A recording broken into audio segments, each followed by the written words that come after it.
Olá, meu nome é Alan Soares, sou um dos fundadores do movimento Black Money e eu estou aqui hoje para conversar sobre os desafios que os ciclos de mercado impõem às startups. Para isso, temos a honra de receber a Bianca Proença, que atualmente é a gerente responsável pelo programa BNDES Garagem, um programa de aceleração de startups de impacto do BNDES. E o meu amigo Gilvan Bueno, que é especialista em finanças, empreendedor e atualmente é o gerente educacional da Orama Investimentos. Antes que nossos convidados possam se apresentar de forma mais detalhada, eu gostaria de tirar uma possível dúvida da nossa audiência. Acredito que possam estar se perguntando: o que são ciclos de mercado? Deixa eu explicar. Ciclos de mercado são flutuações regulares e recorrentes na economia, que afetam as atividades econômicas, como produção, investimentos, emprego e preços. A nossa conversa tem o intuito de fazer com que a audiência entenda esses ciclos e como eles afetam a economia, para a tomada de decisões mais assertivas. Então, para começar, Bianca, por favor, se apresente e conta um pouquinho no que você tem atuado dentro do BNDES Garagem. Obrigada, primeiramente, pelo convite aqui. É uma honra participar desse evento com vocês. Eu sou Bianca Proença, sou gerente do BNDES Garagem, que é um programa de aceleração de startups de impacto, ou seja, a gente acelera anualmente 45 startups que tenham como missão, como core business, resolver um problema social ou ambiental. E a forma que a gente atua através do programa é acelerando, né, criando algumas metas de aceleração para as startups participantes, para que ao término do programa ela tenha uma evolução rápida, tanto da parte do business plan dela, quanto também do planejamento de impacto que ela constrói ao longo do programa. Então, ao término do programa, ela sai mais apta também a acessar mercados de capitais, conhecendo mais a frente de mercado, e também com um planejamento mais adequado para fazer um impacto ainda maior na sociedade. Bianca, antes de eu passar a voz para o Gilvan, eu queria perguntar para você o seguinte: qual é o nível de maturidade que essas empresas devem procurar o BNDES? A ideia está na cabeça, ou então ela já está em andamento, a empresa já está em tração? Quais são os casos que o empreendedor deveria procurar o programa? Pelo programa do BNDES Garagem, a gente acelera startups em 2 estágios, né? Então, a gente acelera tanto startups que ainda estão ali na fase de validação do MVP, então, startups que estão ainda no papel, não precisa nem ter CNPJ ainda nesse estágio, quanto as startups mais maduras, que já têm o seu modelo de negócio já validado pelo mercado, mas ainda assim precisa do apoio do BNDES para acelerar esse crescimento. E aí, principalmente na frente de tração, a gente realiza uma série de eventos de conexões com essas startups mais maduras, Investors Day, onde a gente conecta essas startups com gestores de investimentos, por exemplo, e também a gente realiza uma série de eventos setoriais para ter uma troca de experiência entre as startups, os empreendedores, e as grandes e médias empresas que têm relacionamento com o BNDES. Ótimo, Bianca. Gilvan, por favor, se apresenta para a gente e conta um pouquinho do que você tem feito durante esses últimos tempos. Primeiramente, muito obrigado. Acho que tem que parabenizar todas as mentes pensantes do movimento Black Money, cumprimentar a minha amiga do BNDES Garage, estivemos juntos em outra oportunidade. É um trabalho muito importante, ali nós encontramos startups muito relevantes para o cenário nacional. Atualmente eu estou como gerente e sócio na corretora Orama, mas anterior a isso eu participei de um evento que também estive ao seu lado, Alan, e nós ganhamos ali o Black Mondays, o Black Money do Google, e foi uma experiência ótima. E a gente precisa de mais iniciativas como essa, que injetem capital, acho que a gente vai falar bastante sobre isso. Lá na Orama, a gente participa de um mercado que a gente chama de plataforma aberta de investimentos, acho que é um ponto importante até para destacar aqui. No passado, só pessoas com muito poder aquisitivo podiam começar a investir, mas atualmente, devido à tecnologia e diversos investimentos nos últimos anos, a gente tem uma plataforma aberta de investimentos. Esse é um mercado que tem 2 players dominantes, que consomem quase 80%, 90% do capital, e outras corretoras que tentam ali se manter. A Orama, a gente fez uma estratégia de visão de longo prazo, então a gente investiu muito em tecnologia, e a gente tem dois grandes investidores, né, que é a Sul América, que trouxe 25% do capital para ela, e o Grupo Globo lá em 2017, e atualmente a gente fez uma parceria com o Mercado Pago. O Mercado Pago tem mais de 5 milhões de contas, que eles utilizam o nosso white label. Então, na Orama, a gente pensa várias soluções na minha área ali, de soluções educacionais, para as empresas, B2B e para pessoas físicas. A gente tem duas iniciativas que foram apoiadas pela B3, com mais de 5 milhões de pessoas assistindo. E a gente foi eleito agora pelo relatório da Ambima como uma corretora com a melhor relação com o cliente em termos de educação, conteúdo. Então, foi ótimo. E o nosso propósito aqui, no final do dia, é democratizar o acesso, é tornar esse assunto tão importante. E a gente queria muito agradecer a vocês que fazem um trabalho de democratizar, de levar esse acesso, de conversar com quem está fora do eixo Rio-São Paulo.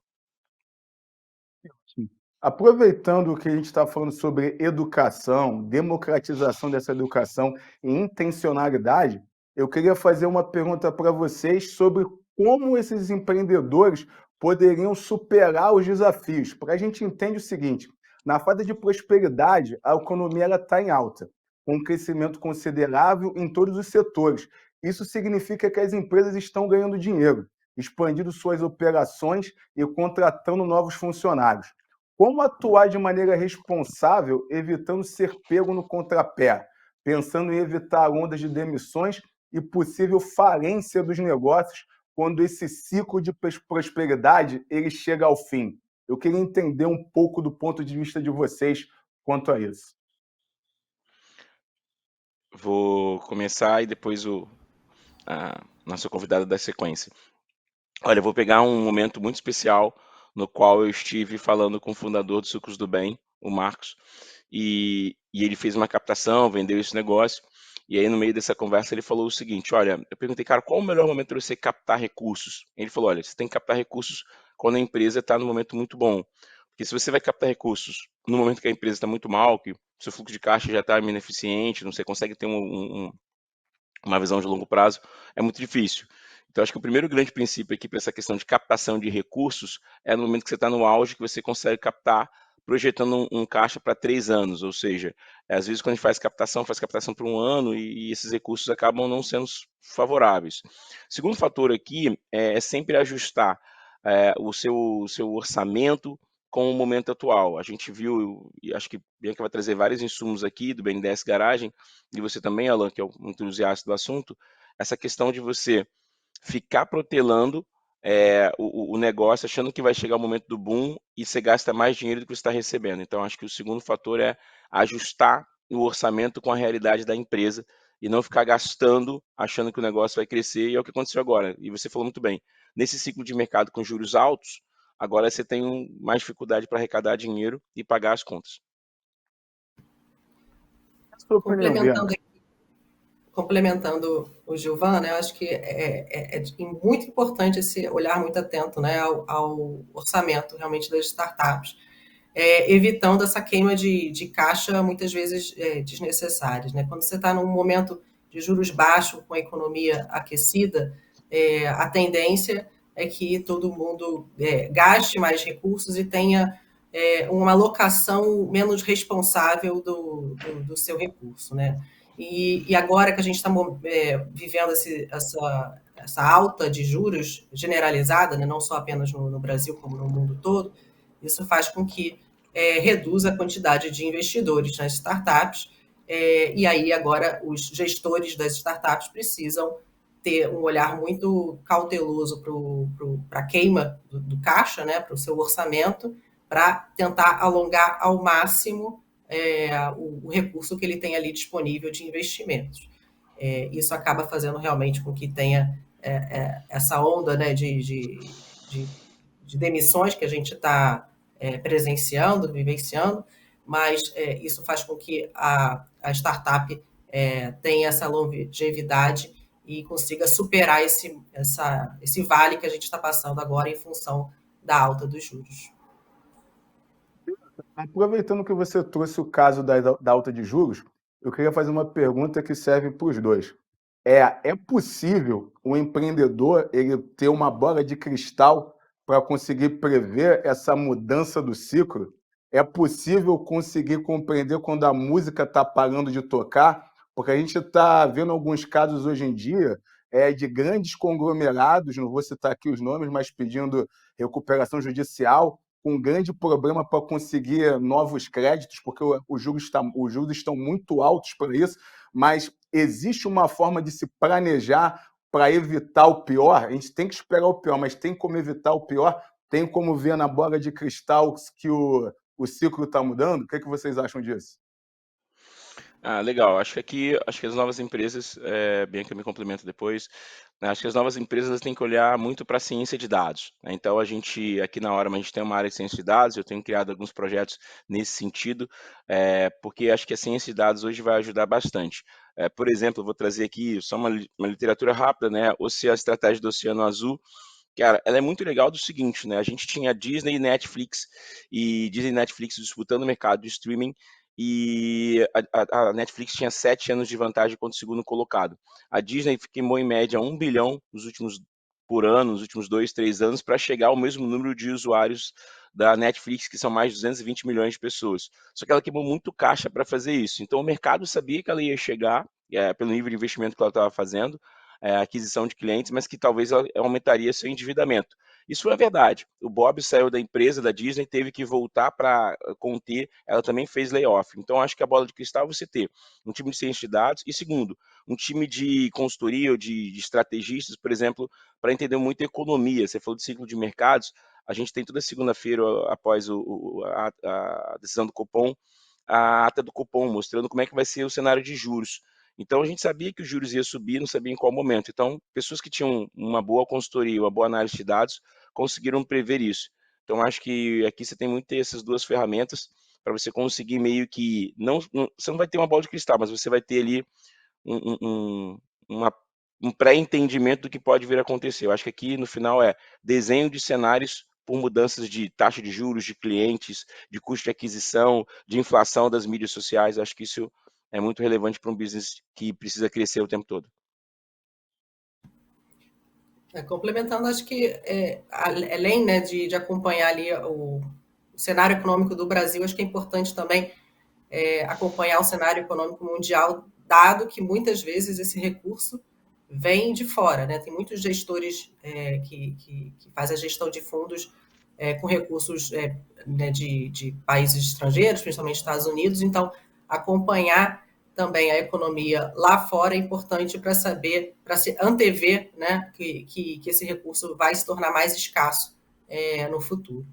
E sempre buscar esse olhar realmente do orçamento, né, que o Gilvan colocou, sobre da gente tentar sempre fazer uma gestão financeira da empresa para buscar a sustentabilidade financeira, porque esse excesso de queima de caixa que a gente vivenciou no passado em função dos juros muito baixos, tanto no Brasil e principalmente lá fora, vai se tornar mais difícil agora. Eu vou fazer uma pergunta pinga-fogo para vocês. E vocês dois me trouxeram o seguinte: uma consultoria, tratar de análise de dados, ficar antenado com o mercado, mas nós tivemos várias companhias, tanto no Brasil quanto no exterior. No exterior, vou trazer até o caso aqui do Banco SVB, que acabou sendo liquidado o banco, mas o ponto é que todas essas instituições elas tinham um corpo financeiro que deveria fazer essa análise de risco. Se essas instituições, mesmo com toda essa expertise, essa tecnologia, não conseguiram, de repente, se adaptar, o que, que vocês acham que seria eficaz para o pequeno empreendedor e para o médio empreendedor conseguir se manter de pé? Ô, Alan, acho que aqui tem muito o core business, né? Acho que o que as empresas fazem, assim, por exemplo, vamos voltar lá atrás, a gente teve uma empresa no Brasil que era a Aracruz Celulose. Ela saiu do seu core business, começou a operar no mercado futuro e perdeu mais patrimônio do que tinha. No caso do banco SVB, ali ele tem um desafio que é o seguinte: um banco ele pega suas reservas e ele deixa elas sem risco de taxa de juros. O SVB ele começou a fazer uma coisa diferente do seu core business. Ele começou a querer inventar coisas que ele não entendia tão bem, que foi comprar títulos de longo prazo para sua carteira para rentabilizar pela taxa de juros baixa. Então, quando ele saiu desse core business, que era fazer uma alocação eficiente do seu capital, ele começou a perder dinheiro. Então, acho que aqui, por mais que ele tinha toda a ciência, ele tinha que respeitar o core business. Então, no caso de algumas instituições que a gente vai olhando, às vezes você sai muito do seu core business para fazer coisas que não são dentro do seu core business. Então, acho que o empreendedor ele tem que respeitar muito ali a ideia de um plano de negócios, entender se aqueles negócios fazem sentido com a estratégia da empresa e não tentar inventar. Por exemplo, a gente vai observando empresas que tentam fugir do seu core business que acabam destruindo o modelo de negócio.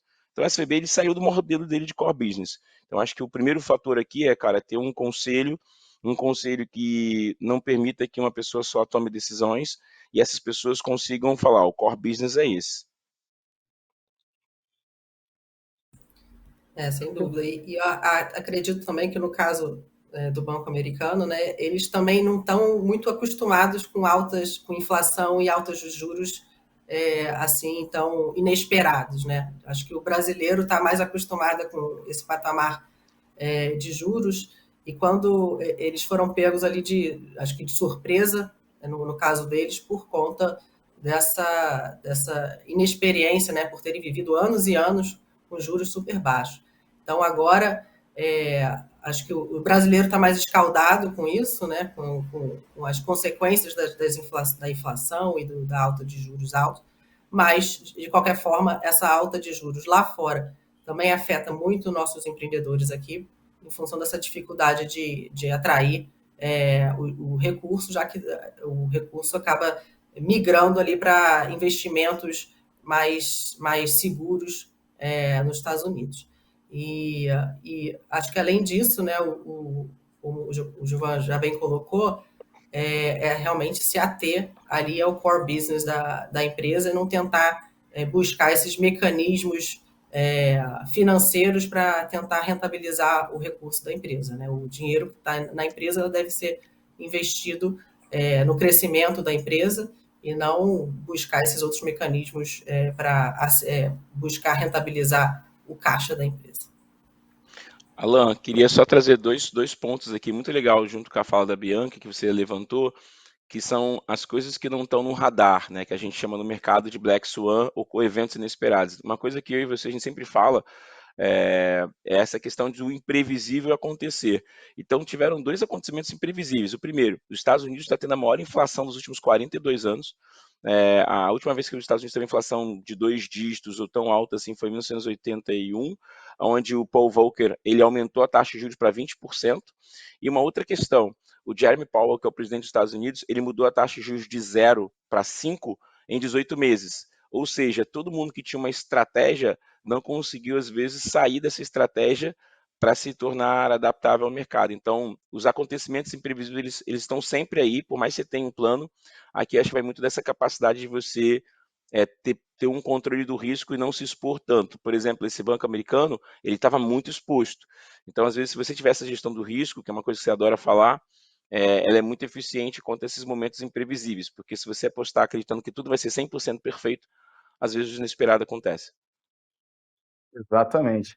E até para contextualizar o pessoal que está em casa, anteriormente a gente acabou fazendo uma pergunta sobre a fase do aquecimento, que a gente pode relembrar aqui no Brasil muito bem quando nós tivemos a primeira largura entre 2003 até 2008, 2009 mais ou menos. Na verdade foi até 2010, mesmo que com a crise do subprime, nós verificamos o Brasil com altas taxas de crescimento e juros ficando cada vez menor. Então é aquele momento de aquecimento da economia.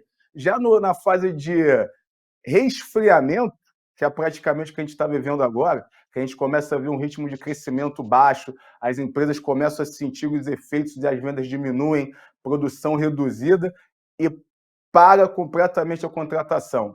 Atualmente identificamos um grande inverno, não só no Brasil, mas em economias sólidas como nos Estados Unidos. Como encarar tantos layoffs e pedidos de recuperação judicial e ainda trazer fomento a pequenos negócios ou startups visionárias que podem gerar melhor empregabilidade e fomento à inovação do país? O que vocês veem como possível saída para esse novo momento que a gente tem vivido no Brasil? Muitos historiadores falam que a história sempre se repete. Esse momento de startups em crise, nós já vivemos lá na bolha da internet.com, e foi muito bom, é muito bom trazer esse caso passado para agora, para a gente conseguir entender o que se salvou. Em 2001, a gente teve a bolha das empresas.com, muitas empresas não resistiram e diversas morreram.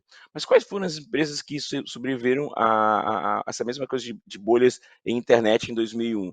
A Amazon, a Microsoft ali mudou o negócio, tinha um grande negócio, um grande modelo, Apple, empresas que tinham um modelo de negócio que geravam caixa, que tinham pouco custo operacional, alta eficiência e um tamanho de mercado muito representativo, né? A gente talvez acho que faz legal trazer aqui, Alan, essa estratégia, né, que o cara do LinkedIn trouxe, que é a Blitzscaling, né? Que era uma estratégia de crescimento muito rápido, queimando caixa. Então, acho que lá atrás as empresas fizeram muito Blitzscaling, queimaram caixa para ser dominante no mercado, ter muito tamanho de mercado para conseguir operar. Isso em 2001 não existia, o mercado era muito fragmentado. Então, nesse momento agora, acho que as empresas dominantes, elas vão ser as empresas que vão conseguir dominar melhor isso. As empresas que não são dominantes, ou seja, que têm pouca base de usuários, que queimam muito caixa, elas têm que começar a reduzir mesmo, então o layoff faz parte disso, mas acho que agora aqui é ajustar o seu modelo de negócio para ele ter um pouco mais de previsibilidade. Eu acho que modelos de negócio que flutuavam em aquisição de clientes, gastando caixa para crescer, vão sofrer mais. Acho que aqui o que vai ser é um player mais dominante, com um modelo de negócio que gera caixa, pouco custo e mais eficiência. Quem não estiver nesse patamar vai ter que se ajustar. Complementando, sem dúvida, as startups que têm um CAC, né, elevado, né, que é o custo de aquisição de cliente elevado, vai sofrer bastante. E, geralmente, são as empresas que têm um modelo de negócios B2C, né, que precisa queimar recurso para comprar, atrair mais clientes para a sua base, né? Então, startups que tenham um modelo de negócio que você consiga ter um custo de aquisição baixo, ou venda diretamente para empresas, tendem a conseguir a superar essa crise mais facilmente. E, sem dúvida, essa parte, né, para ganhar esse crescimento super acelerado, né, baseado em queimas de caixa, isso vai ter que ser pensado outra estratégia para conseguir superar essa fase. Deixa eu pegar um pedacinho da tua dica aqui, Bianca. É, então você consegue endereçar os empreendedores que estiverem ouvindo a gente, ou então aqueles que querem se tornar empreendedores, que esse seria um momento que eles tivessem uma estratégia que se encaixasse mais no B2B do que no B2C, porque eles conseguem ter, digamos, uma estratégia de vendas mais recorrente para empresas e também o custo de aquisição menor do que ele cair no mar aberto do varejo? No B2C? Essa seria a sua dica principal para esse momento, para esses pequenos empreendedores atualmente? Esse é um modelo de negócio que veio demonstrando bastante sucesso recentemente, né? Por exemplo, a Gympass, por exemplo, quando começou, ela tentou esse modelo B2C para né, escalar, e depois ela migrou para o modelo B2B2C, ou seja, ela acaba reduzindo os pontos de contatos ali na aquisição do cliente, e ela consegue indiretamente atingir uma quantidade de clientes tão grande quanto se ela fosse diretamente ali no B2C, com uma queima de caixa muito menor, por não ter que fazer várias ações no varejo, né? Então ela vai de uma estratégia mais assertiva para atingir o público-alvo dela. Essa estratégia me parece ser mais bem sucedida nesses momentos de escassez de recursos, onde você não vai ter né, uma avalanche de dinheiro chegando desses fundos estrangeiros que vão colocando cada vez mais dinheiro para aquisição de clientes, e você tem que ter uma gestão de caixa mais eficiente. Alan, até pegando um ponto ótimo que a Bianca trouxe, acho que a ideia aqui é você tentar trazer estratégias que dão certo. Como a gente falou ainda há pouco de Blitzscaling, né, de você ter uma boa base de usuários, que essa questão de base de usuários dessa tribo é muito relevante. Recentemente, o Netflix, quando enfrentou, é uma empresa grande, com muito fluxo de caixa, mas ela enfrentou um concorrente muito feroz, que foi a Disney, todas as empresas que estavam atrás dela, ela começou a rever coisas que ela não acreditava para o momento atual. A Netflix ela não gostava de ter propaganda dentro do seu conteúdo. Então, lá nos Estados Unidos, ela criou uma conta de $8 que você permitia ter propaganda dentro do conteúdo. Então, isso acabou atraindo novos usuários que não se incomodavam em ter propaganda dentro da sua programação. E isso trouxe um número de usuários muito bacana. Então, ela começou a entender que, com a base de usuários dela, ela poderia trabalhar no preço, que poderia ser uma barreira de entrada, e trazer novos mecanismos dentro do negócio. Então, acho que quando você tem uma boa base de usuários, acho que você tem que pensar soluções e rever coisas que você não acreditava. A Netflix, o Red Hastings nunca gostou dessa ideia, mas ele passou a usar isso para tentar controlar essa perda de clientes. Então, acho que são exemplos do mundo corporativo de alta gestão de caixa, mas que a gente também pode, às vezes, tirar um pouco essa visão de saída do que a gente acha que não faz sentido para o nosso modelo de negócio e pensar novas alternativas. Eu queria aproveitar também, Gilvan, até trazer um exemplo de uma estratégia de blitzscaling que foi extremamente mal sucedida. É, aqui na Faria Lima, no famoso Condado, os usuários, os Faria Limers, utilizavam muito uma coisa chamada patinete. Não sei se vocês lembram da época que tinham vários patinetes motorizados nas ruas.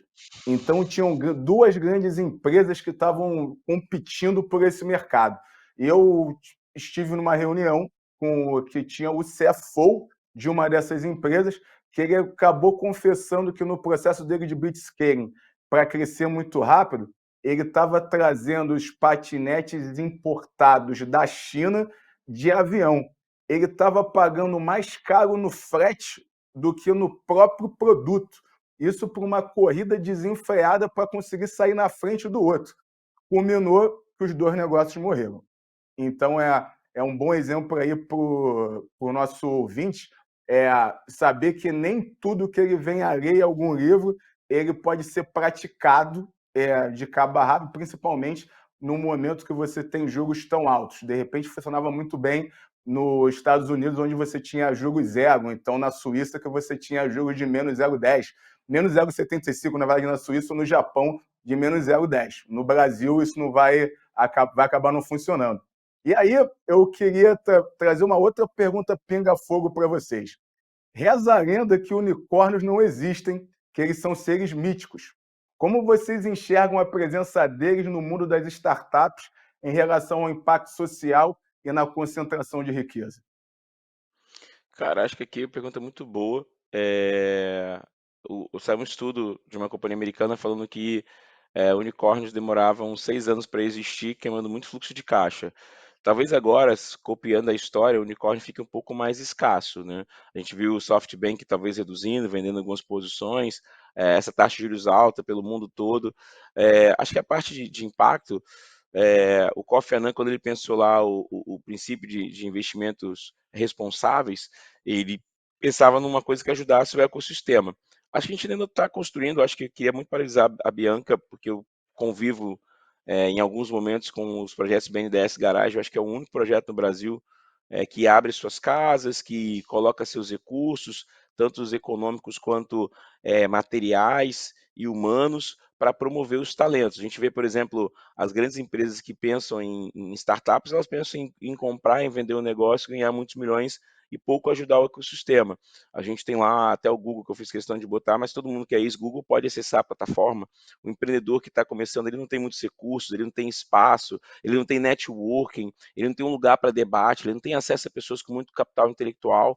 Então, acho que essas iniciativas do BNDES e do Google são importantes. E o MBM também, que hoje vem promovendo diversos encontros, diversas premiações, colocando seus ativos nisso. Então, acho que os unicórnios, eles não acabam ajudando o ecossistema, acho que você fez bem, eles acabam criando acumulação de recursos, e a gente talvez precisaria pensar. Mas eu acredito que nos próximos 5 anos, olhando as projeções do Banco Mundial, a gente vai ter dificuldade muito de ter mais unicórnios, tá? A desconfiança está um pouco maior. Mas acho que os unicórnios hoje eles vivem num metaverso distante da realidade e que não ajudam o ecossistema e se concentram um pouco em grandes fortunas, assim. Então, acho que a gente precisa rever isso e tentar criar um modelo mais sustentável. Acho que equivale um pouco do que os bancos aqui fazem no Brasil. Todo banco deve destinar no mínimo 5% do seu capital para projetos sociais. Então, o microcrédito cresce muito no Nordeste por causa disso. A gente tem que ter uma lei que permita que as empresas que tenham, são os unicórnios, destinem um pouco do seu capital para fomentar os pequenos?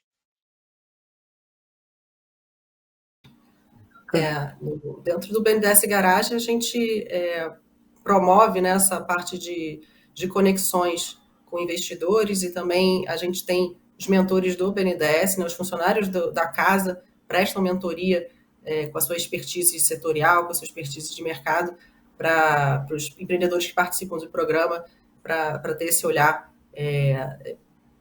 de financeiro e também de escala da startup. Eu concordo com o Giovanni que a parte os unicórnios vão ter cada vez mais raros, né, em função dessa alta de juros afetando diretamente o valuation das empresas. Então, aqueles valuations com múltiplos absurdos e dolarizados aqui no Brasil, acho que vai ser cada vez mais raro isso, reduzindo, então, a chance da gente ter mais unicórnios. E o que se fala, né, acho que desde 2020 começou a se falar bastante das startups camelo, né, que são essas startups que vão ter um fluxo de caixa, uma gestão de caixa mais eficiente, mais cautelosa, para fazer com que ela tenha essa sustentabilidade financeira e assim conseguir a sua perenidade e sustentar o seu crescimento, mas sem esse olhar de buscar esse crescimento super acelerado que vinha direcionando a alocação de recursos das startups que estavam nessa busca de se tornar unicórnio cada vez mais rápido. Excelente, Bianca. Eu até posso falar que o próprio movimento Black Money, ele é um camelo, porque pronto, que camelo existe, camelo passa por adversidade e ele contribui para o ecossistema. Então a gente tem que construir muito mais empresas que tenham a ideia de um camelo. E aí a gente está até caminhando aqui para o final da nossa conversa, infelizmente, mas eu teria mais duas perguntas, que é uma para cada um. E para você, Bianca, eu queria saber um pouquinho, dentro do BNDES Garagem, existia um BNDES Garagem, depois criaram um projeto novo que parece que é o BNDES Garagem Impacto. Qual é a principal diferença entre esses dois projetos, tá? E uma outra dúvida também que eu tenho com a mudança do presidente da República, a entrada de uma nova equipe também, que acaba sendo uma equipe muito mais progressista, quais são as novas diretrizes desses programas com o novo governo? Excelente. O BNDES Garagem foi criado em 2019 como um modelo piloto, onde a gente acelerou 74 startups, e aí naquela época a gente não tinha esse olhar de impacto. E em 2020 a gente remodelou o nosso programa para atender então somente startups que tivessem essa missão de resolver um problema social ambiental do país, por entender que isso estava muito mais alinhado com o propósito do BNDES, que é um banco de desenvolvimento. Então, a gente... e também por a gente entender que a gente consegue fazer uma série de conexões com esses empreendedores, com potenciais clientes, potenciais parceiros, governo, etc., que a gente facilitaria ali o crescimento dessas startups, e a gente entende que a gente deveria privilegiar as startups que também buscam o bem social, assim como o banco busca. E com a mudança de governo, né, a gente ainda está estruturando as próximas edições, a gente está com uma chamada agora aberta, né, desde o dia 12 de abril, a gente está no processo de receber as inscrições das startups para serem aceleradas agora, em 2023, ao longo do segundo semestre do ano, e, em paralelo a esse processo, a gente está desenhando as próximas edições do BNDES Garagem, como a gente vai acelerar essas startups a partir de 2024. Então, a gente está com essas duas frentes de trabalho, né, de execução do que a gente já vinha planejado, de acelerar 45 startups esse ano, em 2023, recebendo essas chamadas, e também pensando no futuro de como a gente consegue atingir cada vez mais e mais empreendedores de impacto. Faço votos que, pelo menos em 2024, o BNDES Garagem comece a dar fomento financeiro também. Tem que rolar um capital seed aí para o pessoal, pelo menos aí uns 50 mil, 100 mil reais por empresa ali já é um adianto. a máquina já começa a funcionar, já começa a botar óleo na máquina. Só a capital intelectual não está funcionando muito, não. Mas olha só, gente, obrigado, Bianca. Gilvan, eu tenho uma perguntinha para você. Isso A está gente anotado, sabe que... viu? A Tá gente está anotado. tá anotado, a gente tá buscando esse capital, mas a gente ainda está estruturando, precisa de uma série de validações internas, de funding para isso, mas é algo que a gente está buscando, sim. É um outro ponto também, pode ter até uma vertical que seja para empresas de proprietários negros, ia ser ótimo. Ó. Tem um pessoal ali no Google que fez um negócio semelhante, pode até fazer de benchmark. A dica está aqui. Sem dúvida, a Gilvan, gente sempre coloca questões de diversidade no nosso processo de seleção, mas a gente quer fortalecer cada vez mais a diversidade, tanto de gênero quanto racial. estou no aguardo, hein, Bianca. Vou continuar cobrando. Gilvan, em tempos de pessimismo e escassez de dinheiro no mercado, qual a importância da educação financeira e como democratizá-la junto a investidores, tanto na pessoa física quanto na pessoa jurídica, e contribuir para ciclos de mercado virtuosos? Existe algum entendimento do micro afetando o macro, ou é o macro que afeta o micro? É muito boa pergunta. Eu espero que eu volte depois da minha resposta, porque eu vou ganhar aqui alguns inimigos, mas vamos lá. A primeira questão, acho que a educação financeira no Brasil, ela tem que ser melhor compreendida. Vai sair agora o relatório Raio-X da Ambima, onde eu faço parte, sou dois conselhos da Ambima, que é a Associação das Empresas de Mercado de Capitais, que é o seguinte, a gente tem, e eu sempre falo sobre isso, a Alan já me viu falando sobre isso, muitas pessoas que estão aqui, a gente tem uma educação financeira que acha que ela vai ser adaptável para todos os públicos. Cara, isso é um engano, assim. Acho que a educação financeira ela está muito segmentada. Se você tem uma população que ganha um salário mínimo, essa ideia de você criar que você vai guardar R$ 50 durante 30, 300 anos, 300 meses, e vai ter R$ 300 mil, o que for, cara, isso não se atinge para 100 milhões de brasileiros. 100 milhões de brasileiros têm o desafio de sobreviver, de comer, de dormir, de enfrentar a inflação. Para quem tem pouco poder econômico, ele não enfrenta a inflação como uma pessoa que tem muito poder econômico. Quem tem muito poder econômico acha um produto que consegue dar para ele uma taxa real e sai super bem. Mas quem não tem a oportunidade de investir, ele tem que se capacitar. Então, a primeira questão, temos que mudar essa linguagem de educação financeira, porque tem um público que não se adapta a ela. A educação financeira no Brasil que eu vejo é uma educação muito empreendedora. É muito o que o MBM e diversas pessoas fazem aqui, de ensinar a pessoa a ter comunicação, saber vender, construir uma boa rede de relacionamento, desenvolver processo de tomar decisão.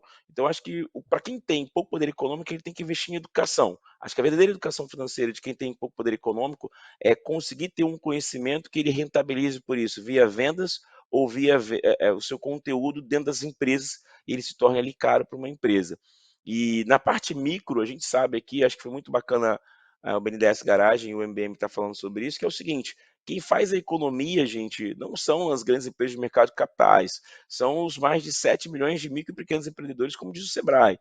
Então, essa ideia, a gente tem hoje no Brasil só 400 empresas que conseguem acessar o mercado de capitais, emitindo dívida, usando debêntures, usando outros mecanismos, se apoiando na lei das SAs, mas tem 7 milhões de pessoas que não fazem isso. Então, acho que o desafio para o próximo governo é conseguir construir mecanismos que fomentem todos os empreendedores. Por exemplo, o Pronamp, que é um programa de crédito, ele foi uma solução boa, foi, mas às vezes alguns empreendedores não entenderam que ele tinha sua taxa atrelado ao aumento da inflação. Então, acho que a gente tinha que fazer uma educação financeira muito segmentada, entendendo que o pequeno investidor, esse micro cara, ele é o cara que emprega mais pessoas na base, que tem mais dificuldade de crédito, e que a educação financeira tem que rever um pouco essa ideia de falar de acumulação e falar assim muito de fomentar empreendedores para que eles possam ganhar mais. Espero que eu volte nos próximos programas, mas acho que o modelo de educação financeira no Brasil hoje está muito mal contado e tem muito vendedor de curso falando em juntar pequenos dinheiros para crescer, e que a população que não tem dinheiro compra isso, se frustra e depois fala assim, cara,